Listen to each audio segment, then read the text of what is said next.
Hello wise தற்பொழுது நடைபெற்று வரும் ஐசிசி மென்ஸ் T20 உலகக்கோப்பையில் பார்த்தீங்கன்னா நேற்று முன்தினம் இந்தியா மற்றும் ஆஸ்திரேலிய அணிகள் மோதின.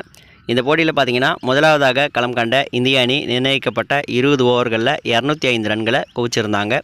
அதிகபட்சமாக கேப்டன் ரோஹித் சர்மா 91 ரன்களை குவிச்சிருந்தார். பின்னர் 206 ரன்களை இலக்காக வச்சு களமிறங்கிய ஆஸ்திரேலிய அணி 20 ஓவர் முடிவில் 181 ரன்கள் மட்டுமே எடுத்து 24 ரன்கள் வித்தியாசத்தில் தோல்வி அடைஞ்சிருக்காங்க. அது மட்டும் இல்லாமல் இந்த போட்டியில் பார்த்தீங்கன்னா ஆட்டநாயகனாக தேர்வு செய்யப்பட்ட கேப்டன் ரோஹித் சர்மா ஒரே ஓவர்லேயே ஸ்டார்க்கை 28 ரன்களை விளாசி இருந்தார். T20 வரலாற்றிலேயே ஸ்டார்க்கு எதிராக ஒரு ஓவரில் அதிக ரன்கள் அடித்த வீரர் என்ற சாதனையை ரோஹித் சர்மா பண்ணியிருந்தார். அது மட்டும் இல்லாமல் T20 கிரிக்கெட்டில் 200 சிக்ஸர்களை அடித்த முதல் வீரர் என்ற சாதனையும் ரோஹித் சர்மா பண்ணியிருந்தார். அது மட்டும் இல்லாமல் அவருடைய கெரியரில் 19,000 ரன்களையும் நேற்றைய போட்டியில் கடந்திருந்தார்.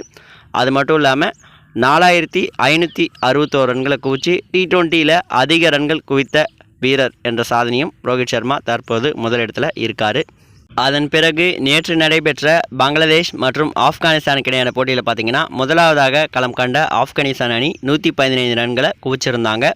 பின்னர் 116 ரன்களை இலக்காக வச்சு களமிறங்கிய பங்களாதேஷ் அணிக்கு மழை குறுக்கீட்டின் காரணமாக 19 ஓவர்களாக குறைக்கப்பட்டு 114 ரன்கள் இலக்காக நிர்ணயிக்கப்பட்டது.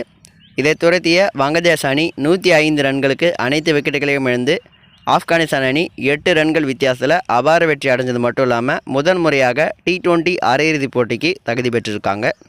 இதன் மூலமாக பார்த்தீங்கன்னா அஃபிஷியலாக ஆஸ்திரேலிய அணி தொடர விட்டு வெளியேறியிருந்தாங்க.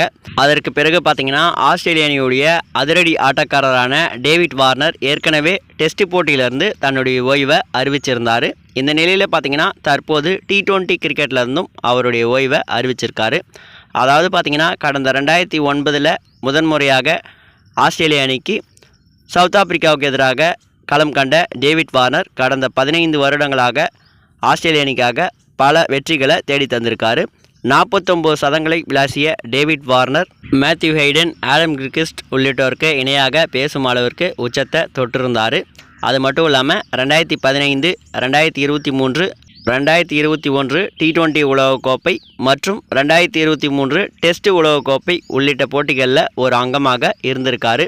மேலும் தன்னுடைய 15 வருட கிரிக்கெட் வாழ்க்கையில் பல ஏற்றங்களையும் இறக்கங்களையும் கண்ட டேவிட் வார்னர் 2018 தென்னாப்பிரிக்காவுக்கு எதிரான டெஸ்ட் போட்டியில் பந்தை சேதப்படுத்தின குற்றம் காரணமாக 1 வருடங்கள் அனைத்து விதமான போட்டிகளிலும் விளையாடக்கூடாதுன்னு தடை விதிக்கப்பட்டது.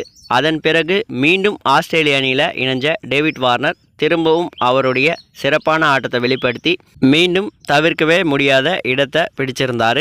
இப்படியெல்லாம் இருந்த டேவிட் வார்னர் தற்பொழுது சர்வதேச T20 கிரிக்கெட்டில் இருந்து விடை பெற்றிருப்பது ஆஸ்திரேலிய அணிக்கும் ஆஸ்திரேலிய ரசிகர்களுக்கும் பெரும் வருத்தத்தை ஏற்படுத்தியிருக்கு.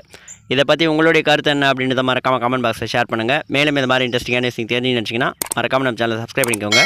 தேங்க்யூ ஃபார் வாட்சிங்.